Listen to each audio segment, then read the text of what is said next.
Hello everyone, my name is Melissa Bocci. You can address me as Melissa or Dr. Bocci when we're corresponding with one another. And I'm going to be the instructor for this summer's 646 Intro to Equity Education course. We are a very full class. So I have, for the purpose of most of our work together, divided you into groups so that you will be able to interact with a smaller subset of your classmates. I think that's going to work a lot better for us. Those groups will change week to week and activity to activity. So hopefully by the end you'll have an opportunity to interact with everyone in the group, including myself and our graduate assistant Tierney. I want to give you this first video as a bit of an introduction to the course, tell you how to find everything, where to look for different resources, and go over what the assignments are going to be. I also wanted to overview the module themes and give you a note about the resources and who this course is targeted towards. So first of all, where to find everything. This is a fully online course, so everything is in Canvas. This is an asynchronous course, which means we will not be working simultaneously together at any point. There will not be any moment where you all have to be on a computer at the same time, group chatting with one another. Everything works on your own time, on your own schedule. However, we do have due dates and guiding assignment dates as we go along so that everyone sort of stays together and moves through the course together. That said, you can always read ahead. You can always be working ahead on future assignments. Just know that the course is paced so that we all move through the discussion boards and into the book club and into the film club, at the same time. But I don't have anything set to open or close strictly. You can always access any resource at any point. The way you do that is by the simplest way is to visit the module section on our Canvas site. Everything is organized there. The readings you'll find in a row. Most of them are web resources because that's just the easiest way to do an online course. We do have a few scans, but a lot of them are links to external websites or videos. Now, the internet is a fickle, fickle place, and sometimes links break. We do have things from the Department of Education, and we all know that there's a bit of flux going on with regards to federal government websites right now. So what you may be able to access one day, the link might break the next day, and it might be back up the day after that. But if ever you try and click on something and it's not working, please just shoot me an email and let me know, and I'll do one of two things. I'll either say, okay, some of us already got to read it, others of us won't get to read it, we'll move along with that. Or if it's at the very beginning of a module and no one's really accessed that resource yet, I may find something else and substitute in a new resource into that category of link. So just please always let me know.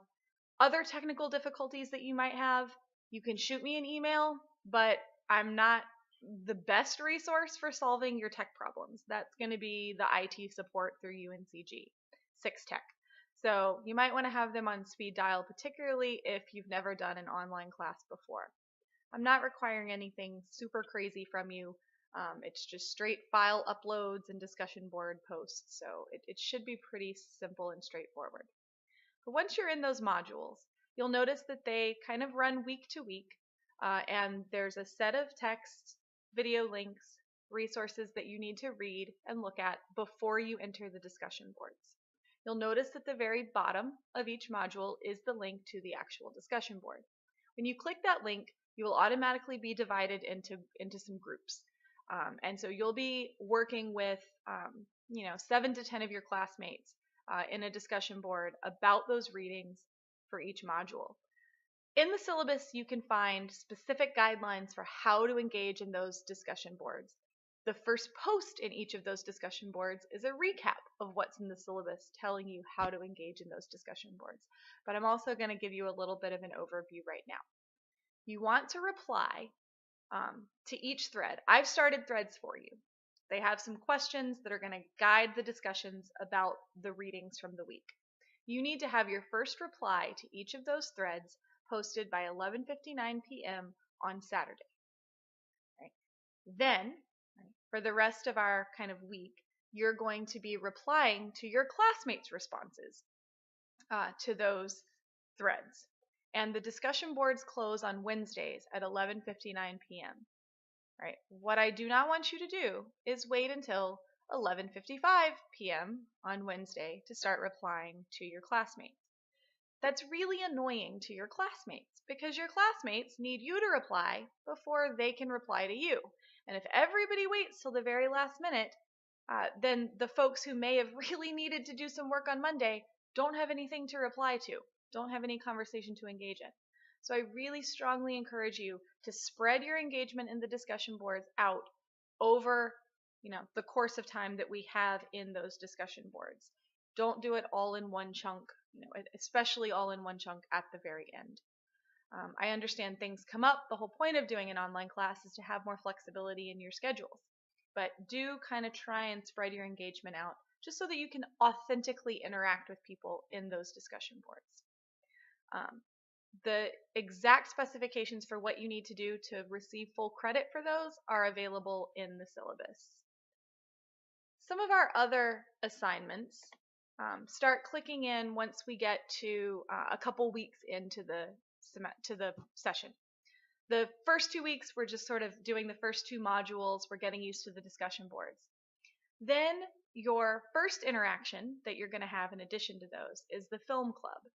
This is spelled out, once again, in an assignment on Canvas and in the syllabus. There are a couple of different movies that you get to pick from to watch.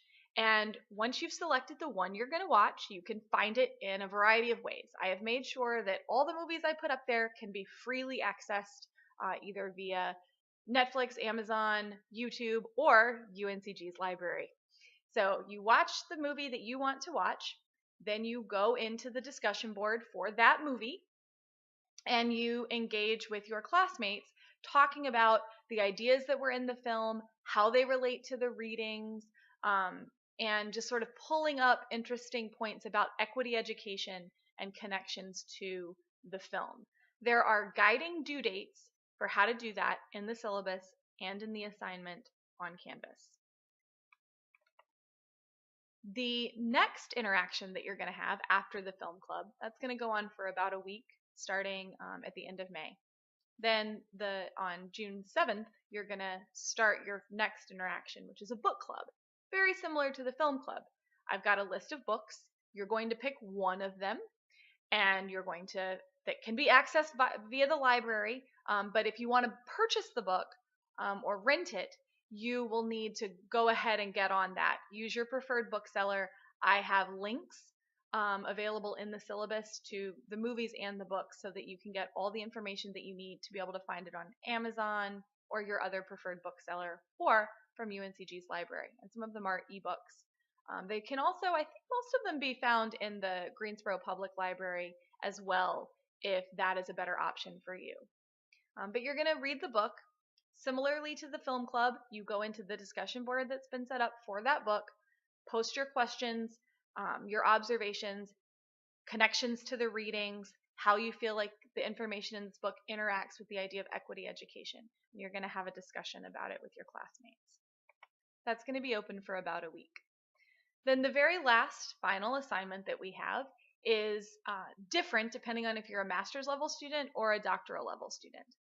You can find specific details about these in the syllabus or in those assignment tabs, but please make sure that you do only the one that is for the level that you're working on. So if you are a master's candidate, make sure you do the professional practice paper. If you are a doctoral student, make sure you do the literature review. And I've given you pretty spelled out instructions, as spelled out as they can be for this kind of activity. But if you have any questions about those, please go ahead and email me anytime. You can do it through the UNCG email system, or you can message me through Canvas. And I'm happy to talk to you individually about concerns that you may have about those final projects. Those final projects are worth 20 points, so that's a pretty hefty chunk of your grade. I would not wait until the very last minute to start working on those. Especially because they're due, the last day of the session, which means I have to turn them around very, very quickly. And we're not going to have time to go back and forth. If you turn in something and it's just not where it needs to be to get a good grade on it, we're not going to have time for me to send it back to you for revisions. So I'm happy to look over your work in advance of when it is finally due. And I can look it over, I can give you feedback, and you can edit accordingly so that when you submit your final product, you know that it's good to go and you know that it's going to get full points. You can start doing that really at any point that you want to start submitting drafts of that paper. You're not required to submit drafts, but again, because there's no time once the final copy is turned in, there's no time for us to do revisions. So I would strongly recommend that you let me look them over kind of as we go along. All of those professional practice papers and literature reviews will be submitted on Canvas via the assignments tab.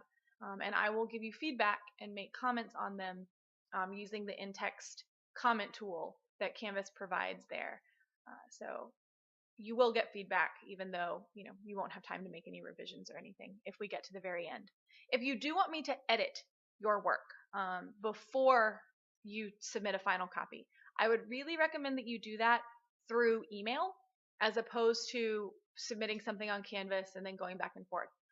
Especially if you can either share it with me as a Google Doc or send it to me as a Word document. And that way I can use the track changes and the comments tools in those pieces of software.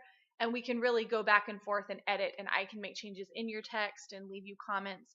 And it's just easier to do that way as opposed to using the Canvas tools for draft work. If you have any questions, feel free to email me or message me. Those are the main assignments. The readings are all in the modules. The ones that are scans are also accessible under Files. Files is also where you will find the syllabus for the class. Hopefully you got the email announcement that I sent out earlier letting you know that the Canvas site was up and running and that you could access the syllabus. If you didn't, you may want to look into your Canvas settings and make sure that you get an email whenever I do something on Canvas. With online classes, that's really important that you always know what's coming up and you always know when I've communicated with you. And it's helpful if that, I think, comes through your email. The next thing I want to talk about in this video are our module themes. So the very first module is an introduction to the idea of equity education, because those are words that we think we know what they mean, but do we really know what they mean? So we've got a couple of readings that talk about just this idea of equity and equity versus equality and what the Department of Education says about equity in education. I'm really hoping that link doesn't break before we get to it. There's a chance it might because it's a holdover from the Obama administration, and you never know with a new administration when links are going to break and not. So we'll see. Hopefully you'll get to that one. Then I've also put up the text, the information from two of the sort of law policy pieces that govern equity education, there are attempts by the federal government to ensure that students have access to equity education. One of those is Title I, so you have a link to the Department of Education's information about Title I. The other is about IDEA, which talks about exceptionalities and ability and disability. And I've linked you the whole piece of legislation. If you've never read a piece of legislation before, this will be a new, wonderful experience for you. Please note, you do not have to read the entire piece of legislation. Skim the table of contents, focus yourself in on the pieces that are most interesting to you. You probably, if you're a practicing teacher, have been in an IEP meeting. I would imagine that section might be of interest to you. You probably wonder, what are actually the policies and the laws around IEPs, and how those teams are set up and how they get written and who they're supposed to be protecting and what kind of modifications are they supposed to be offering. So I think that section in particular is very interesting, but give it a skim. It's also just good practice. I feel like as citizens and as teachers who are being legislated at all the time, it's a really valuable skill to have to be able to unpack a piece of legislation. So we're going to work through that in the first module together. In the second module, we're going to start unpacking some of the identity pieces that students are coming to school with that impact whether or not they get that equitable education that we're hoping we are providing to them. So the first module looks into race and ethnicity and language, and how those kind of identity elements play with the idea of equity education. The next module looks at gender and sexuality and how that plays with equity education.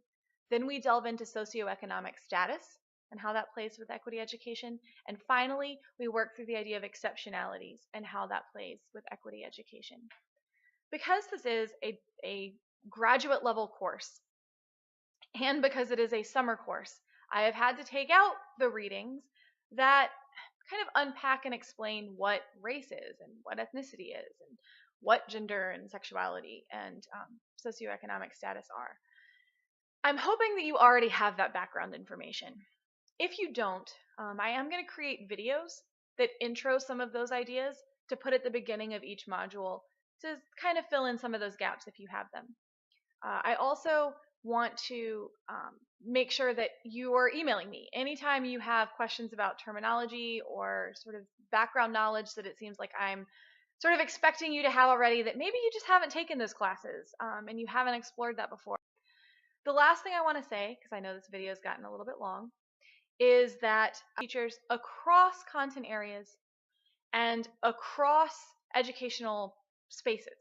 So some of you may be elementary education, some of you may be special education, some of you may be looking to work in higher education, some are going to be content area specialty teachers for middle grades or high school. Some of you may be administrators, right? So the course is geared to all of you, right? So there may be a resource that's looking specifically at, elementary education. But what I challenge you to do is think about, okay, well, they're talking about elementary students, but how is this also applicable to me in what I'm doing? Same thing if it's talking about higher education. Okay, it's talking about college students, but how is this also applicable to me?